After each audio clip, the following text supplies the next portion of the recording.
Health insurance లో ఒక claim అనేది ఎక్స్‌వైజెడ్ కంపెనీ రిజెక్ట్ చేసింది. హ్మ్. దాదాపు ఒక 4,75,000 క్లెయిమ్ అమౌంట్. పాపం ఆయన ఏంటంటే ఒక 10 సంవత్సరాల నుంచి హెల్త్ పాలసీ తీసుకొని ఉన్నాడు. హ్మ్. ఒక 10 ఇయర్స్ నుంచి కడుతున్నాడు.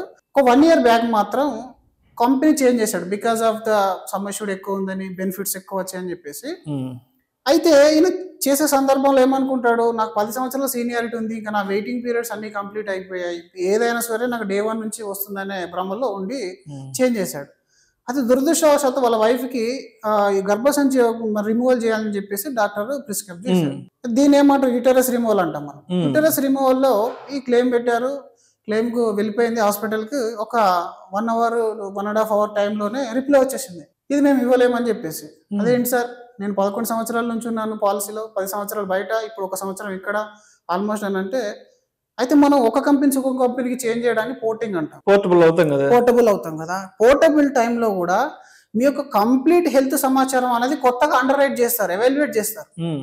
ఇక్కడ జరిగింది ఏంటనంటే, తనకు గర్భసంచి ఇప్పుడు ఎప్పుడైతే రిమూవల్ ఉందో, అండర్ రైటర్ ఏమడుగుతాడు, క్వశ్చన్స్ చూస్తాడు. ఫస్ట్ ప్రిస్క్రిప్షన్ లో చూస్తాడు. డాక్టర్ మనల్ని ఏం క్వశ్చన్ చేస్తాడు, ఏమండి మీకు ఎప్పటి నుంచి ప్రాబ్లం ఉంది? ఆమె చెప్పింది ఏంటి, నాకు సో అండ్ సో డేట్ నుంచి ఇలా ప్రాబ్లమ్స్ ఉన్నాయి సార్ అని చెప్పాడు. హ్మ్. మరి ఆ డేట్ అనేది పోర్టబిలిటీ డేట్ కంటే ముందుంది. హ్మ్. పోర్టబిలిటీ డేట్ కంటే ముందుంది అని అంటే, నువ్వు ఒక పాలసీ తీసుకుంటావు అంటే ఏ ప్రాబ్లం ఉన్నా చెప్పు అంటుంది ఇన్సూరెన్స్ కంపెనీ.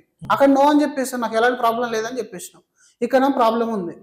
మరి ఆ ప్రాబ్లం ఏంటి, ఇర్రెగ్యులర్ పీరియడ్స్. పీసీఓడి లాంటి ఇర్రెగ్యులర్ పీరియడ్స్ వల్ల ఇప్పుడు గర్భాశయం రిమూవల్ చేయాల్సిన అవసరం అనేది పడింది. వచ్చింది. మరి అది జెన్యున్ గా క్లెయిమ్, ఇక్కడ ఫ్రాడ్ చేసింది అయితే ఏం లేదు. హ్మ్. ఆ చిన్న ఇన్ఫర్మేషన్ మిస్ అయిపోయింది. ఏంటి, ఈ కంపెనీ కూడా చెప్పాలా అనేది కస్టమర్ తెలియదు.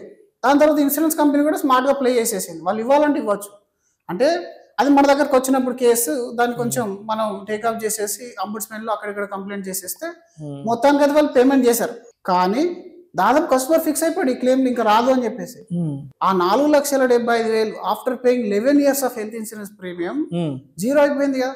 అవును. మరి ఇంత చిన్న విషయమే మనకి ఇంత పెద్ద ప్రాబ్లం తీసుకొని వస్తే, ఈ రోజు ఎంటైర్ హెల్త్ డీటెయిల్స్ తో ఒక కొత్త పాలసీ తీసుకున్నప్పుడు ప్రాబ్లం రాదని ఎట్లా అనుకుంటాం.